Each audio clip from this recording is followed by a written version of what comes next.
आप लोगों का स्वागत है हमारे यूट्यूब चैनल पंडित अर्जुन प्रसाद त्रिपाठी स्मारक इंटर कॉलेज पर। हम सब अध्ययन कर रहे थे क्लास 10th के साइंस के चैप्टर आनुवांशिकी एवं जैव विकास। हम लोगों ने अध्ययन कर लिया था जैव विकास के प्रमाण, और अब हम सब अध्ययन करेंगे उसके सिद्धांत। तो जैव विकास से संबंधित 3 सिद्धांत दिए गए हैं जो आपको पिछले वीडियो में बताया गया था। नंबर 1 था लैमार्कवाद, दूसरा सिद्धांत था डार्विनवाद, और तीसरा सिद्धांत था उत्परिवर्तनवाद।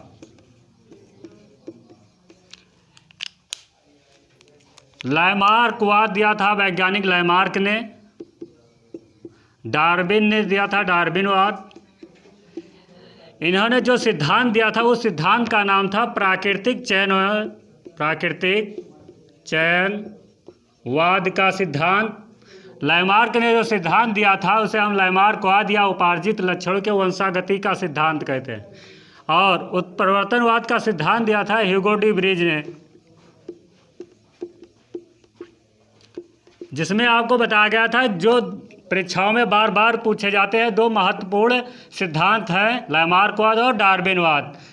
आपको लैमार्क से परिचय कराया गया था कि लैमार्क ने अपना सिद्धांत कब दिया था। तो लैमार्क ने अपना सिद्धांत 1801 में दिया था, और इस सिद्धांत का पूरा विस्तार किस पुस्तक में की थी, तो उस पुस्तक का नाम था फिलोसॉफिक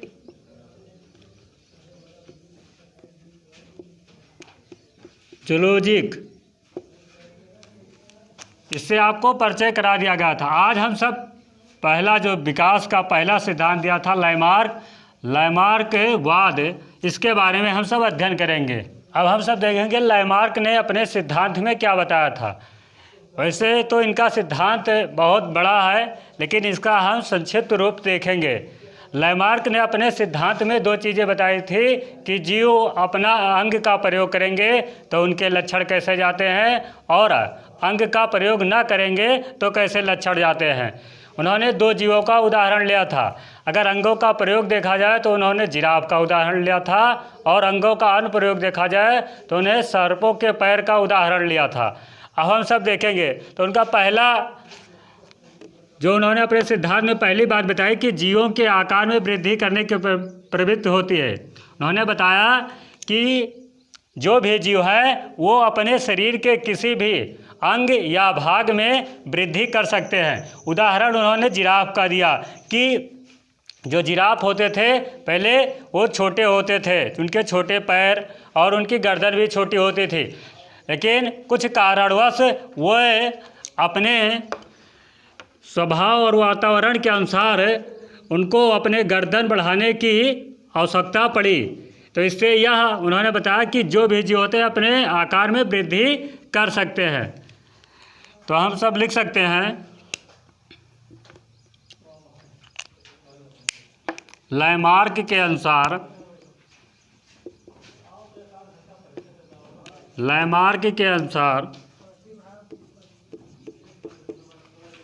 प्रत्येक जीव में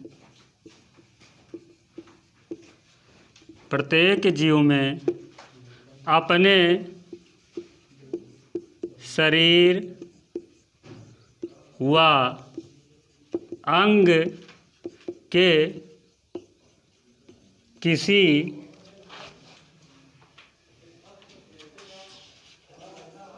भी भाग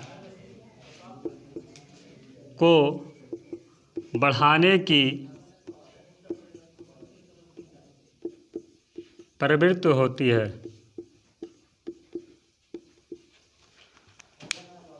यानी जो उपार्जित अंग होंगे उनके बारे में बताया गया।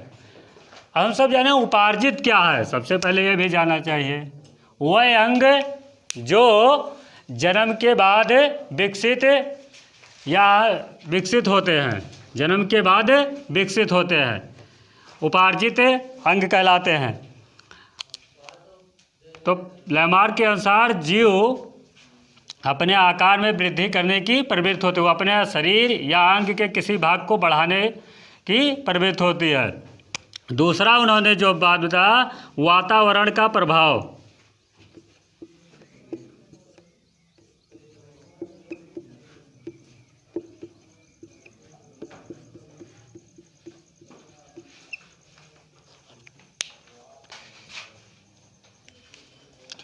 दूसरा जो था वो वातावरण का प्रभाव। वातावरण के प्रभाव में मेंडल ने लैमार्क ने बताया कि जो भी जीव होते हैं वातावरण से भी प्रभावित होते हैं, वो प्रत्यक्ष या अप्रत्यक्ष रूप से, और जिस प्रकार वो प्रभावित होंगे वही लक्षण उनकी अगली पीढ़ियों में क्या हो जाते हैं, ट्रांसफ़र हो जाते हैं। तो वातावरण के प्रभाव में लैमार्क ने बताया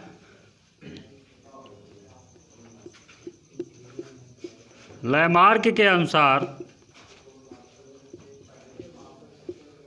जीवों में वातावरण का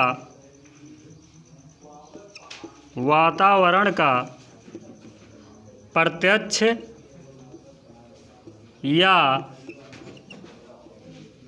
अप्रत्यक्ष प्रभाव पड़ता है, जिससे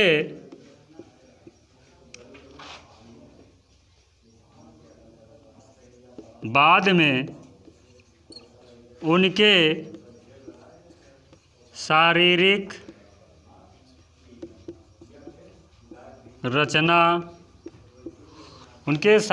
रचना और स्वभाव में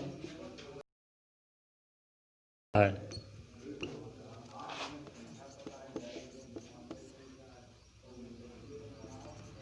हो जाता है।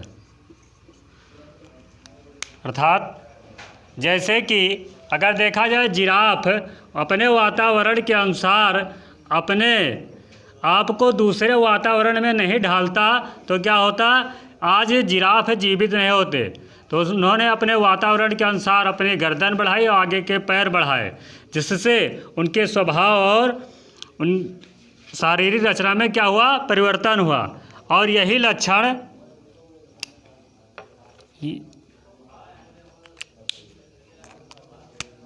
ये लक्षण वंशागत हो जाते हैं।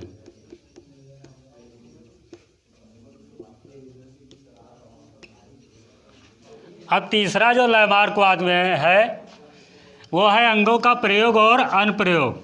जैसा कि आपको बताया गया है या हम सब अभी तक नहीं जानते तो जाने, जो जीव अपने अंगों का बार बार अधिक बार प्रयोग करेंगे वो अंग क्या हो जाते हैं, विकसित होते रहते हैं। और जो जीव अपने अंग का प्रयोग नहीं करते हैं वो अंग धीरे धीरे क्या हो जाते हैं, लुप्त हो जाते हैं। एग्जाम्पल के लिए देखा जाए तो जिराफ जो क्या होता है, अपने अंगों का प्रयोग करता रहा, यानी ऊंची पेड़ की पत्तियों को खाने के लिए अपने गर्दन को बार बार ऊपर की ओर खींचता रहा, जिससे उसके गर्दन लंबे हो गए और आगे के पैर लंबे हो गए। तो उसने क्या किया, अपने अंगों का बार बार प्रयोग किया। और उदाहरण देखा जाए अंगों का अनुप्रयोग, तो जैसे सांप बताया जाता है कि सर्पों के पहले पैर होते थे, जिससे कि वो झाड़ियों और बिलों में अपना निवास करते थे। और शिकारी वो अपने शिकार के लिए जब भी जाते थे तो उनको चलने में बड़ी कठिनाई होती थी।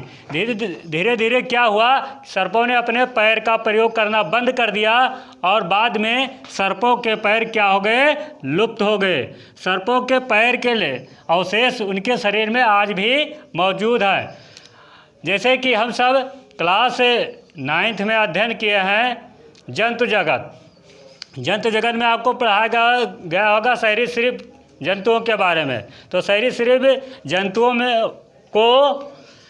उन जंतुओं को रखा गया है जो रेंगते हैं, उसमें सर्प भी रखा गया। लेकिन जितने भी जीव हैं उनके अंदर पैर पाया जाता है, केवल सर्प है जो उनमें पैर नहीं पाया जाता है।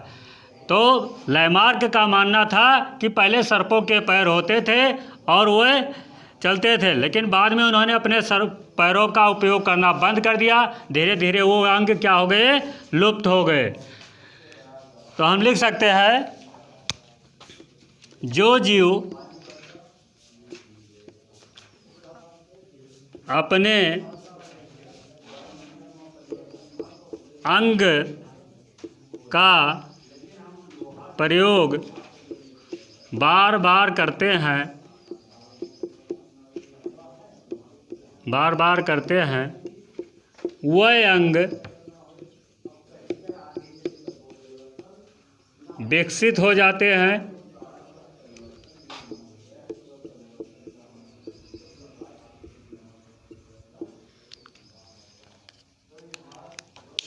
जीव जो अपने अंग का प्रयोग बार बार करते हैं वो अंग विकसित हो जाते हैं। जो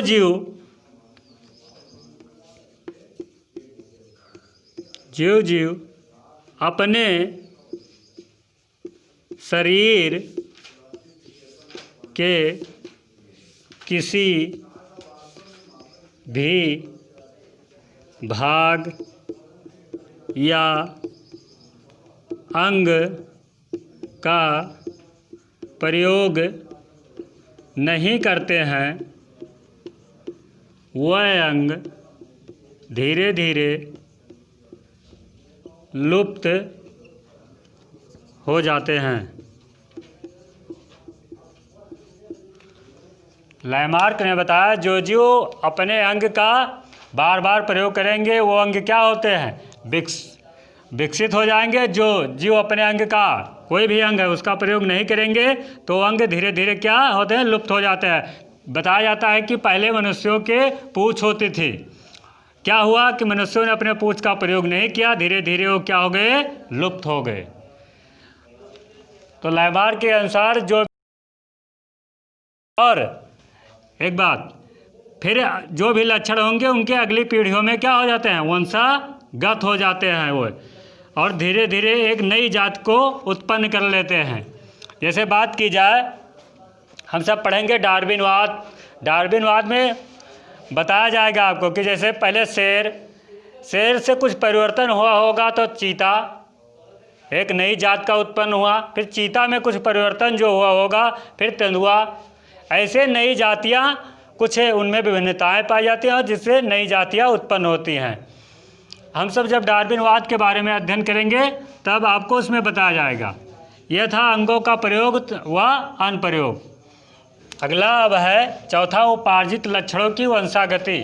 तो वातावरण के प्रभाव से जो भी लक्षण क्या होते हैं, विकसित होते हैं, या हम कह सकते हैं उनके अंगों के उपयोग से अनुप्रयोग से जो भी लक्षण विकसित होते हैं वो एक पीढ़ी से दूसरे पीढ़ी में क्या होते हैं, ट्रांसफ़र हो जाते हैं। तो हम लिख सकते हैं कि वातावरण के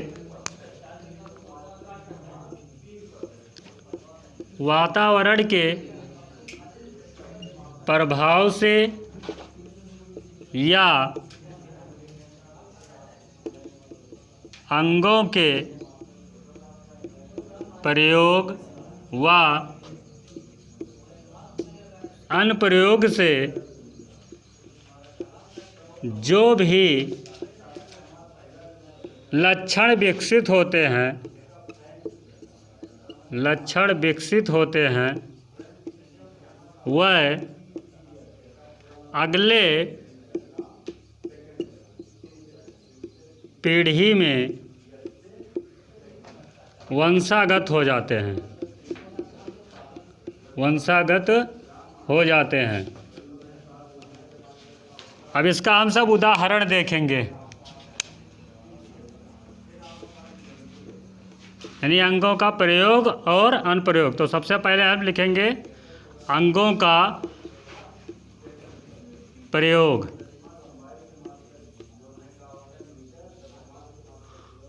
अंगों का प्रयोग। अब इसके दो उदाहरण हैं। अंगों का प्रयोग करेंगे तब क्या होगा, अंगों का प्रयोग ना करने पर यानी अनुप्रयोग करने पर कैसे वंशागत होते हैं। तो अंगों का प्रयोग, और उसमें हम सब पहली हेडिंग डालेंगे जिराफ के लंबी गर्दन व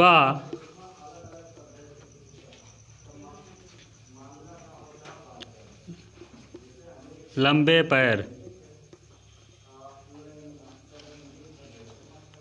अंगों के प्रयोग में जो उदाहरण है वो जिराफ की लंबी गर्दन व लंबे पैर।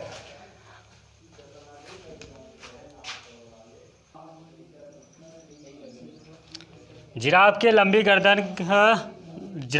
गर्दन व लंबे पैर, इसके बारे में हम सब लिखेंगे कि अफ्रीका के रेगिस्तान में पाए जाने वाले जिराफ के पैर, उनके पैर और गर्दन लंबे होते हैं।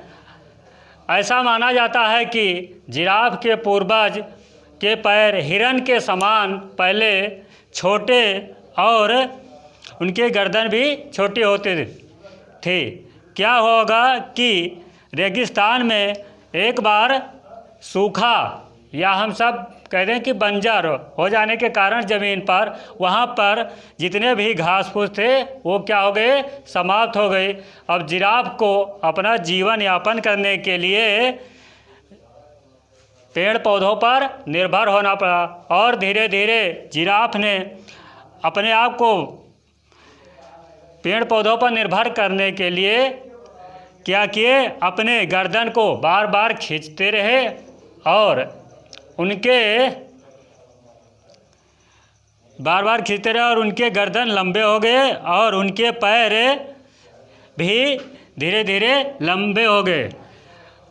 वर्तमान समय में जो भी जिराफ हैं वो धीरे धीरे उनके लक्षण क्या हो गए, वंशागत हो गए। ये तो था अंगों का प्रयोग। दूसरा था उदाहरण जो है वो है अंगों का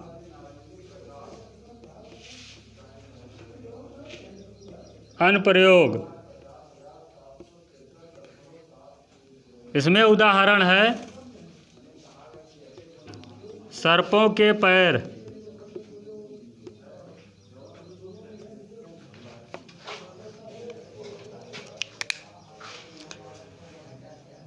अब दूसरा है अंगों का अनुप्रयोग।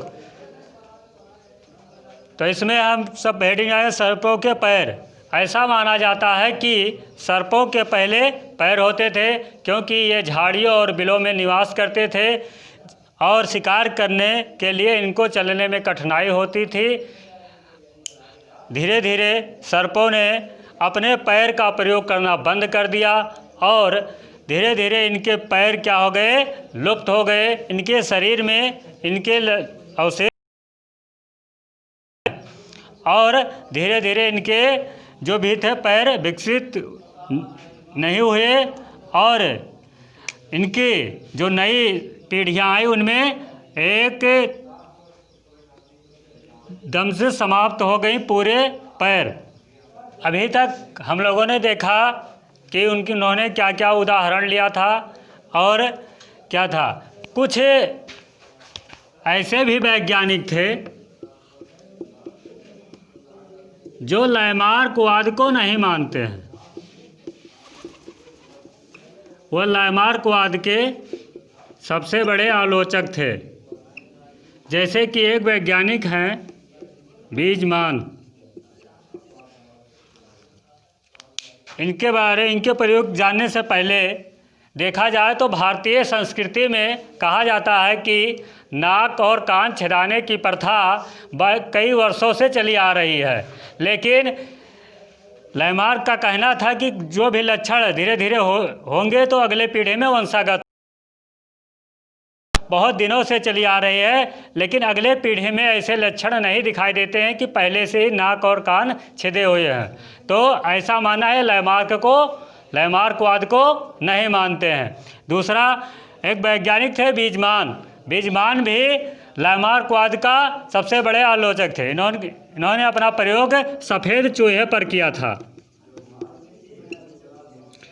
इन्होंने सफ़ेद चूहे पर क्या प्रयोग किया, सफ़ेद चूहे के पूँछ जो होती थी उसको बार बार क्या करते थे, काटते थे और उनमें ऐसे उसकी कई पीढ़ियाँ देखी उसी चूहे की, जो उसके भी संतान है उसकी भी पूँछ काट दिए, ऐसे कई काट दिए। लेकिन देखा लगभग कई बार उन्होंने उसके कई वंशागत यानी कई वंश के प्रयोग किए, लेकिन किसी भी चूहे में क्या हुआ कि पूँछ कटा हुआ जन्म नहीं हुआ। जो भी था पूछ कटा हुआ जन्म नहीं हुआ। इसीलिए बीजमान भी लामार्कवाद को नहीं मानते हैं। लामार्कवाद क्या कहता है कि जो भी लक्षण धीरे धीरे होंगे वो अगले पीढ़ी में वंशागत हो जाते हैं, लेकिन यह जो भी उपार्जित लक्षण होंगे वह वंशागत नहीं हुए। तो बीजमान भी सबसे बड़े आलोचक थे किसके? लामार्कवाद के। बस आज के लिए इतना ही। लामार्कवाद आपका समाप्त हुआ। डार्विनवाद के बारे में हम सब अगले वीडियो में अध्ययन करेंगे।